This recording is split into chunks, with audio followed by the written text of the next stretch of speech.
একটি রহস্যময় দ্বীপ যা পুরো পৃথিবী থেকে লুকানো হয়েছে।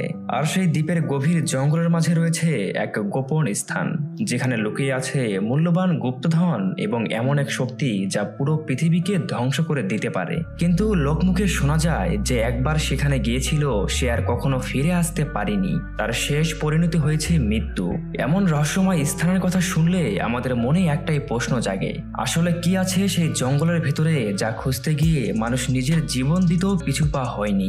এই রহস্যের মায়াজাল ভেদ করতে লারা নামের এক সাহসী মেয়ে বেরিয়ে পড়ে সেই দ্বীপের উদ্দেশ্যে। কিন্তু সেখানে পৌঁছানোর পর বুঝতে পারে তার সামনে অপেক্ষা করছে ভয়ঙ্কর সব বিপদ যা সে কখনো কল্পনাও করতে পারেনি। এমনকি শুধু তাই নয়, তার পিছনেই এক গুপ্ত সংস্থা যারা এই শক্তিকে নিজেদের দখলে নিতে চায়। কিন্তু শেষ পর্যন্ত কি হয়েছিল লারার ভাগ্যে? সে কি ভয়ঙ্কর দ্বীপ থেকে জীবিত ফিরতে পেরেছিল, নাকি তার জীবন নিয়ে চিরতরে সে হারিয়ে গিয়েছিল? তার এই দুঃসাহসিক সার্ভাইভাল গল্প জানতে হলে আপনাকে দেখতে হবে আমাদের সম্পূর্ণ ভিডিও। তাহলে চলুন লারার সাথে আমরাও ঝাঁপিয়ে পড়ি সেই রহস্যের বেড়া জালে। গল্পের শুরুতে আমরা রিচার্ড নামের একজন রহস্যময় ব্যক্তিকে দেখি, যিনি তার ছোট মেয়ে লারাকে বলছেন, আজ তোমার বাবা এমন একটি অ্যাডভেঞ্চারে যাবে যা যদি সম্পূর্ণ করতে পারে তাহলে পুরো পৃথিবী তোমার বাবাকে সম্মানের চোখে দেখবে। রিচার্ডের চোখে তখন এক ধরনের দৃঢ়তা এবং দুঃসাহসিকতার আভা ছিল, যা লারা তখনও পুরোপুরি বুঝতে পারেনি। তিনি লারাকে জড়িয়ে ধরে বিদায় নেন এবং একটি রহস্যময় অভিযানে বেরিয়ে পড়েন। সেই দিনটির পর থেকে লারা আর কখনো তার বাবাকে দেখতে পায়নি। এরপর অনেকগুলো বছর কেটে যায় এবং লারা এখন 21 বছরের এক তরুণী। তবে ছোটবেলা থেকে তার স্বপ্ন ছিল একজন সফল বক্সার হওয়ার। কিন্তু তার আর্থিক অবস্থা খুবই খারাপ থাকার কারণে তার ট্রেনার তাকে প্রশিক্ষণ দিতে রাজি হয় না, কারণ লারা তার অনেক দিনের বেতন বাকি রেখেছিল। তবে এছাড়াও লারা বিভিন্ন কাজ করে টাকা জোগাড় করার চেষ্টা করে। রেস্টুরেন্টে ওয়েটারের কাজ, ডেলিভারি বয়, এমনকি রাস্তার পত্রিকাও সে বিক্রি করত। কিন্তু তার এই সামান্য আয়ে কোনো মতে সে নিজে চলতে পারে। তবুও বক্সিং তার রক্তে মিশে গেছে, সেটা ছাড়তে চায় না, কারণ এটাই তার একমাত্র আশা এবং স্বপ্ন।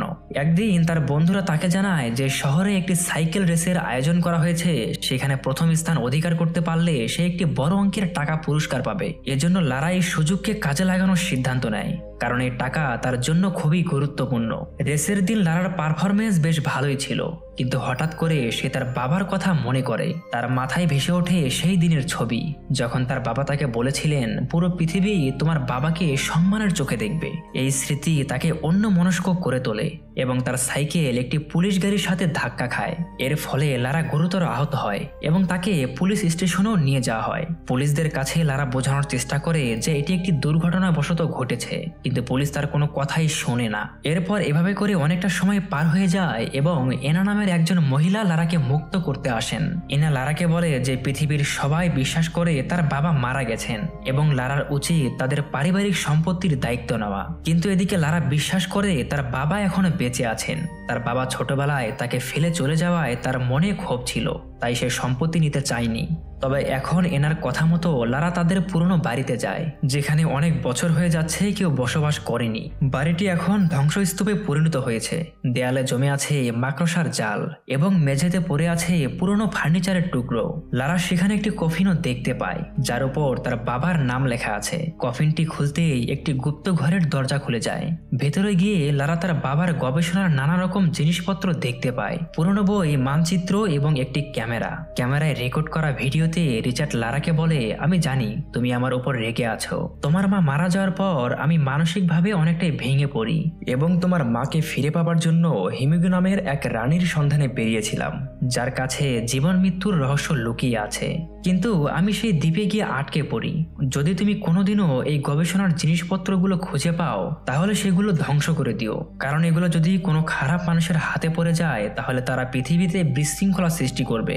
এগুলো দেখার পরে লারা তার বাবার প্রতি ক্ষোভ ভুলে যায় এবং তার বাবার অসম্পূর্ণ কাজ শেষ করার সিদ্ধান্ত নেয়। সে হংকংয়ের একটি সমুদ্র বন্দরে যায়, যেখান থেকে জাহাজে করে সে গুপ্ত দ্বীপে যাওয়া সম্ভব। কিন্তু এখানে কেউ তাকে নিয়ে যেতে রাজি হয় না, কারণ সেই দ্বীপে গেলে নাকি কেউ ফিরে আসে না। শেষ পর্যন্ত লারা লরেন নামের এক ব্যক্তিকে টাকার লোভ দেখিয়ে রাজি করায়। লোরেনের বাবাও একবার রিচার্ডের সাথে সেই দ্বীপে গিয়েছিলেন, কিন্তু কেউ ফিরে আসেনি। জাহাজে করে যাত্রা শুরু করার পর লারা তার বাবার কিছু কাগজ রিসার্চ করলে জানতে পারে সেই দ্বীপের মধ্যে টিরিন্টি নামক একটি দল ছিল, যারা কিনা সেই হিমিগো রানী এবং তার গুপ্তধন খোঁজার চেষ্টা করছে। আর একবার যদি তারা সেই রানীর ক্ষমতা পেয়ে যায় তাহলে পুরো পৃথিবীকে তারা শাসন করতে চাইবে। লারা তখন বুঝতে পারে সেই টিরিনটি নামক গ্রুপটি তার জন্য বিপজ্জনক হতে পারে। এভাবেই পথ চলতে চলতে রাত হয়ে যায় এবং রাতের দিকে তারা এক ভয়াবহ ঝড়ের সম্মুখীন হয়। লরেন বলে যে তারা ইমায়াতি দ্বীপের খুব কাছাকাছি চলে এসেছে এবং হঠাৎ করে এই ঝড়ের কারণে জাহাজটি পাথরে ধাক্কা খেয়ে ডুবে যায়। তবে লারা এবং লুরেন সাঁতার কেটে কোনোভাবে দ্বীপের কিনারায় পৌঁছে গিয়েছিল, কিন্তু এর মাঝে লারা সেখানে হঠাৎ করেই অজ্ঞান হয়ে পড়ে যায়। জেগে ওঠার পর সে দেখে টিরিনটি নামের একটি গুপ্ত সংগঠনের নেতা মাউস তার সামনে দাঁড়িয়ে আছে। এখানে মাউস লারাকে বলছিল যে তারা রিচার্ডকে মেরে ফেলেছে এবং লারাকে হিমিকো রানী এবং তার গুপ্তধন খুঁজে বের করতে সাহায্য করতে হবে। লারা বুঝতে পেরে যায় যে মাউস অনেক বিপজ্জনক, তাই সে এবং লুরেন এখান থেকে পালানোর চেষ্টা করে।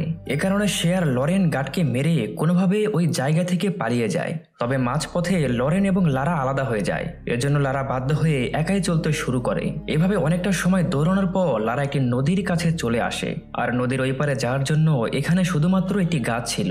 এরপর লারা যখন সেই গাছের মাধ্যমে নদীটি পার করার চেষ্টা করে হঠাৎ করে সেই গাছটি ভেঙে নদীতে পড়ে যায়, আর নদীতে অনেক স্রোত থাকার কারণে ভেসে ভেসে সে অনেকটা দূরে চলে এসেছিল। আর একটা সময় এমন একটি জায়গায় চলে আসে, এই জায়গা থেকে নিচে পড়ে গেলে সে তখনই মারা যাবে। আমরা তখন সেখানে একটি ধ্বংস বিমান দেখতে পাই।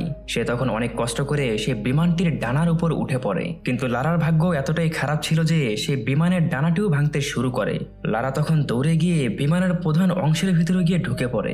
তবে এত কিছুর পরেও লারা নিজেকে এখন অনেকটাই নিরাপদ মনে করছিল, কিন্তু সবাইকে অবাক করে দিয়ে সেই বিমানের অংশটি উপর থেকে নিচে পানিতে পড়ে যায়। তবে লারা কিন্তু এখনো হাল ছেড়ে দেয়নি। সে নিজে তার বুদ্ধি ব্যবহার করে সেই বিমান থেকে পাওয়া একটি প্যারাশুটের মাধ্যমে জঙ্গলের ভিতরে ল্যান্ড করে।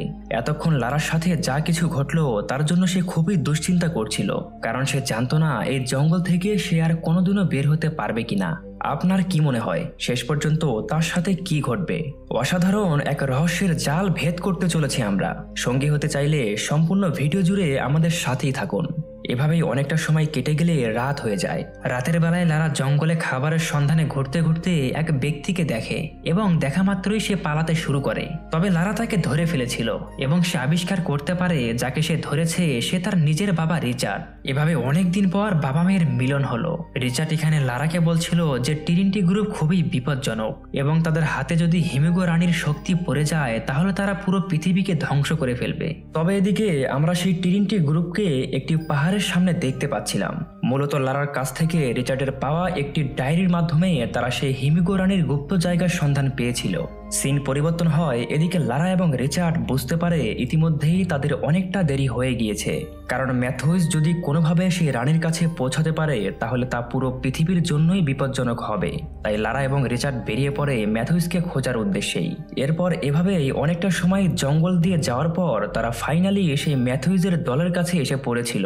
লারা এখানে খেয়াল করে ম্যাথুইস পাহাড়ের এমন একটি গুপ্ত গুহার কাছে চলে এসেছে যার ভেতরে কিন্তু হেমিগো নামক রানী এবং তার গুপ্তধন ছিল।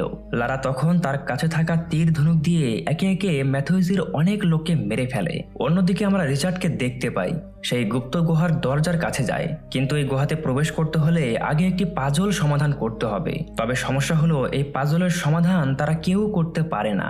ম্যাথুইস তখন রিচার্ডকে বন্দি করে আর লারাকে বলে সেই পাজলটি সমাধান করার জন্য, কারণ সে ভালোভাবে জানতো লারা ছিল অনেকটাই বুদ্ধিমতী। এখানে লারার ইচ্ছা না থাকা সত্ত্বেও সে তার বাবাকে বাঁচানোর জন্য ওই পাজলটি সমাধান করতে রাজি হয়।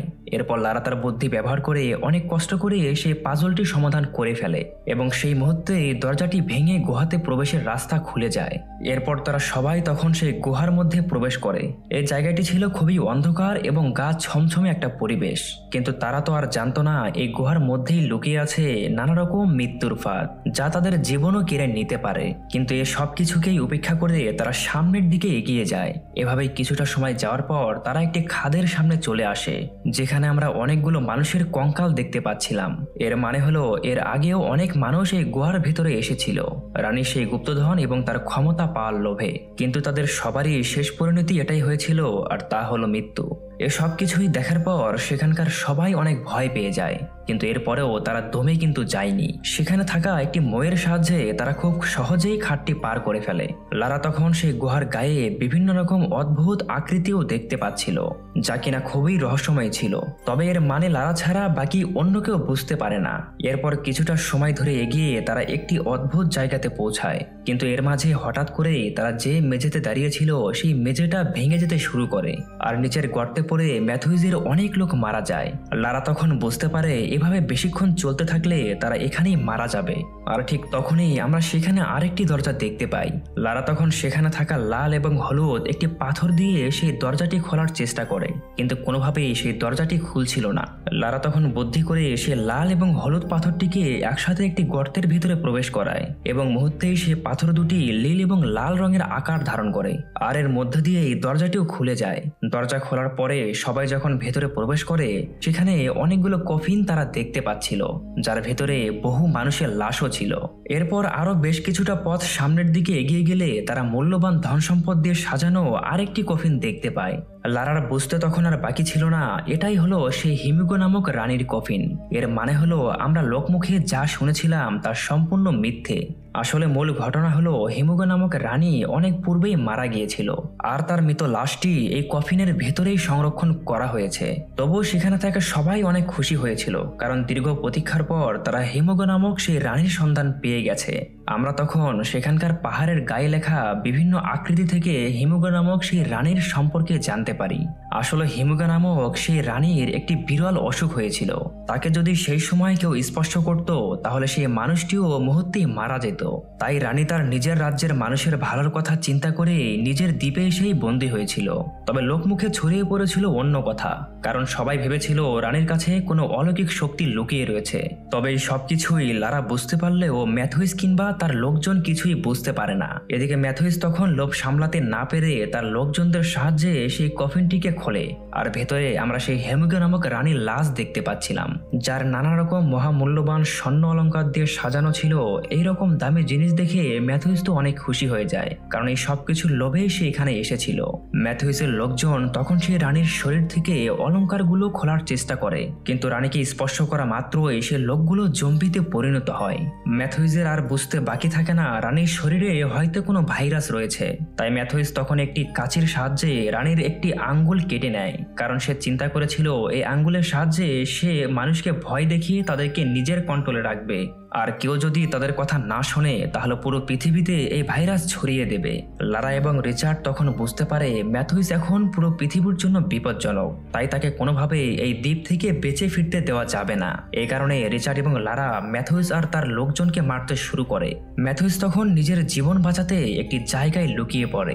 অন্যদিকে লারা তার বুদ্ধি ব্যবহার করে গুহার বিভিন্ন রকম ফাঁদে আটকে একে একে ম্যাথুইসের দলের লোকদেরকে মেরে ফেলে। তবে ম্যাথুইসের দলের একজন লোক, যে কিনা রানীর ভাইরাসের কারণে জম্বিতে পরিণত হয়েছিল, সে হঠাৎ করে রিচার্ডের উপর আক্রমণ করে, আর এই সুযোগে ম্যাথুইস ওই জায়গা থেকে পালিয়ে যায়। অন্যদিকে রিচার্ড তখন নিজেকে বাঁচানোর জন্য সেই লোকটির সাথে লড়াই করতে শুরু করে। এভাবে অনেক কষ্ট করে শেষ পর্যন্ত সেই লোকটিকে মেরে ফেলতে তারা সক্ষম হয়। কিন্তু দুঃখজনক বিষয় হলো এই লোকটি রিচার্ডকে আঘাত করার কারণে সে নিজেও জম্বিতে পরিণত হতে শুরু করেছে। কিন্তু রিচার্ড তখন লারাকে বলে, আমি তোমাকে ছোটবেলায় বলেছিলাম তোমার বাবা এমন কিছু করবে যার কারণে পুরো পৃথিবী তোমার বাবাকে সম্মানের চোখে দেখবে, কিন্তু আমি এমন কোনো কিছুই করতে পারিনি। তবে আজ নিজের জীবনকে বিসর্জন দিয়ে আমি পুরো পৃথিবীকে বাঁচিয়ে দেব। আসলে রিচার্ড চিন্তা করেছিল একটি বোমার সাহায্যে এই পুরো গুহাটিকে উড়িয়ে দেওয়ার, যার ফলে রানীর কাছে থাকা সে ভাইরাস আর কোনো খারাপ লোকের হাতে পড়বে না। কিন্তু এদিকে লারা তার বাবাকে কোনো মতোই ছেড়ে যেতে চায় না। তবে এখানে তার কিছু করারও ছিল না। এজন্য সে এক প্রকার বাধ্য হয়ে ম্যাথুইসকে ধরার জন্য সামনের দিকে দৌড়ানো শুরু করে। অন্যদিকে আমরা ম্যাথুইসকে দেখতে পাই সে ওই খাদের সামনে এসেছিল। আসলে তার পায়ে আঘাত পাওয়ার কারণে সে এখন বেশি দূর পর্যন্ত এগোতে পারেনি। লারা তখন ম্যাথুইসকে মারার জন্য তার উপর ঝাঁপিয়ে পড়ে। এখানে তাদের দুজনের মধ্যে বেশ ভালোই একটা লড়াই চলছিল। আমরা যেমনটা আগে থেকে জানতাম, লারা ছিল একজন বক্সার, তাই সে খুব সহজেই ম্যাথুইসকে মেরে সে খাদের মধ্যে ফেলে দেয়। এভাবেই পৃথিবী ধ্বংসকারী এক শয়তানের বিনাশ ঘটল। তবে এখনো কিন্তু লারার বিপদ শেষ হয়নি। এরপরেও লারা অনেক বিপর্যয়কে মোকাবেলা করে সে গুহা থেকে বেরিয়ে আসে। আর অন্যদিকে রিচার্ড তার কাছে থাকা বোমার সাহায্যে সম্পূর্ণ গুহাটিকে ধ্বংস করে দেয়। এর মধ্যে আবার লরেন অনেকগুলো লোককে নিয়ে এসেছিল লারাকে সাহায্য করার জন্য। মুভির শেষের দিকে আমরা দেখতে পাই তারা একটি হেলিকপ্টারে করে সবাই অভিশপ্ত দ্বীপ থেকে বেরিয়ে আসে। এই মুভিটি আমাদের দেখায় সাহস, বুদ্ধিমত্তা আর আত্মবিশ্বাস থাকলে যে কোনো অসম্ভবকেই সম্ভব করা যায়। দুর্গম দ্বীপ, প্রাণঘাতী ফাঁদ, ভয়ঙ্কর শত্রু সবকিছুর মধ্যেও লারা প্রমাণ করেছে সত্যিকারের বেঁচে থাকার মানে কি। তাহলে কেমন লাগলো লারার এই অ্যাডভেঞ্চার? ঠিক এমনই একটি বিপদের ভিতরে আপনিও যদি কখনো পড়ে যান, তাহলে কি আপনি সেখান থেকে বেঁচে ফিরতে পারবেন, নাকি সেই দ্বীপের রহস্যের মাঝেই হারিয়ে যেতেন? নিচে কমেন্ট করে আপনাদের অভিজ্ঞতা জানাতে ভুলবেন না। আর যদি আমাদের ভিডিওটি আপনার কাছে ভালো লেগে থাকে তাহলে লাইক, শেয়ার এবং সাবস্ক্রাইব করে যাবেন। আবারও দেখা হবে নতুন এক রোমাঞ্চকর মুভির গল্প নিয়ে। ততদিন পর্যন্ত ভালো থাকুন, সুস্থ থাকুন। আল্লাহ হাফেজ।